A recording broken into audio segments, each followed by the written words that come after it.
ঘটনাকে কেন্দ্র করে একজন যুবককে হত্যার উদ্দেশ্যে চরমভাবে আঘাত করে খুন্তি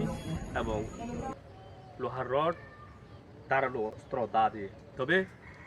ঘটনার পরপরই তাকে কক্সবাজার মেডিকেল কলেজ হাসপাতালে নিয়ে যাওয়া হলে সেখান থেকে তাকে রেফার করে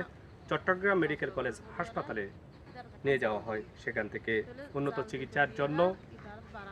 দীর্ঘ 24 ঘন্টা রাখার পরে সেখান থেকে তাকে রেফার করে উন্নত চিকিৎসার জন্য ঢাকার উদ্দেশ্যে পাঠানোর কথা রয়েছে। জাল দিতে আর এখনো কিছু নগরীর এম হয়ে তো মায়ে হদে ফুয়ারে মায়ে হদে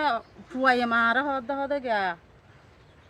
অন্যায় গজন ফললা অনেক হন্ডিকা করে জাল দিয়ে নাইকা চাইতে যাই এম হয়ে ফুয়া চাইতে